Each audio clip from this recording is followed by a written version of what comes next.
Hello everyone, இன்றைக்கி நம்ம lychee milk எப்படி செய்கிறதுன்னு பார்ப்போம். நீங்கள் வந்துட்டு மார்னிங்கே பாதாமோட கம்னு சொல்லுவாங்க, பாதாம் டீயில் ஒரு கம் வரும், அதை எடுத்து ஊற வச்சுருங்க. இங்கே பாருங்கள், இந்த மாதிரி ஊறி வரும். ஒரு 12 hours கிட்ட நான் ஊற வச்சுருக்கேன். நெக்ஸ்ட்டு வந்துட்டு சப்ஜா சீட்ஸ் வாங்கிக்கோங்க. ஒரு ஸ்பூனு இந்த குட்டி கிளாஸில், இந்த கிளாஸ் வந்து குட்டி குட்டியாக கிடைக்கும் உங்களுக்கு கடையில், அது வாங்கிக்கோங்க. அண்டு அதே மாதிரி ஒரு குட்டி கிளாஸில் ஒரு ஃபுல் கிளாஸ் மில்க் எடுத்துக்கோங்க. இதுக்கப்புறமா லிச்சியை வந்துட்டு தோல் எடுத்துகிட்டு ஹாஃப் மூன் மாதிரி கட் பண்ணி எடுத்திருக்கேன். அதுக்கப்புறமா இந்த ஒயிட் புட்டிங், இதோட ரெசிபி நான் அப்புறமா தரேன். ஒயிட் ஜெல்லி செய்யணும், அதை வந்து டைமண்ட் ஷேப்பில் கட் பண்ணி வச்சுருக்கேன். இன்றைக்கி ஆக்சுவலாக இஃப்தாருக்கு வந்துட்டு ரோஸ் மில்க் புட்டிங் செஞ்சுருக்கேன். ரோஸ் மில்க் போடுறதுக்கு முன்னாடி இந்த ஒயிட் நான் எடுத்துட்டேன். ஸோ இந்த பெரிய கிளாஸில் உங்களுக்கு என்ன டிசைன் கிளாஸ் இருக்கோ எடுத்துக்கோங்க, கண்ணாடி கிளாஸ்.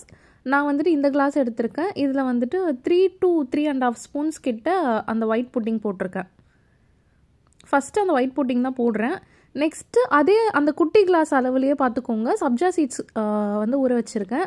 ஆக்சுவலாக வந்துட்டு இது எனக்கு வரல, அது நல்லா ஊறிடுச்சு. மேபி தண்ணி நான் இன்னும் கொஞ்சம் சேர்த்துருந்துருக்கணும். ஃபுல்லாக போடல, ஆக்சுவலாக குட்டியூண்டு ஸ்பூனில் 2 ஸ்பூன். இது ஃபுல் ஸ்பூனுமே கிடையாது, ஃபுல் டீஸ்பூனுமே கிடையாது, இது கொஞ்சம் குட்டி ஸ்பூன் தான். அதில் நான் வந்து 2 ஸ்பூன் மட்டும் போட்டிருக்கேன்.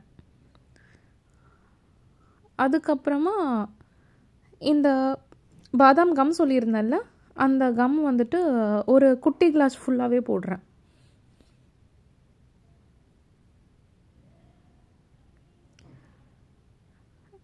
அண்ட் நெக்ஸ்ட்டு வந்துட்டு லிச்சி, இது ஃபுல்லாக போட முடியல, முக்கால்வாசி ஆட் பண்ணியிருக்கேன். ஒரு 15 லிச்சி எடுத்திருப்பேன், அவ்வளோதான், அதுக்கு மேலே இல்லை.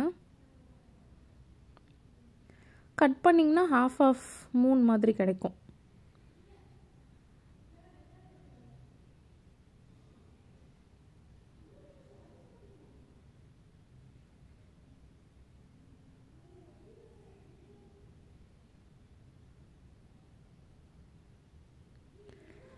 இப்போது இதில் வந்து லிச்சிலேயே நிறைய சுகர் இருந்தது.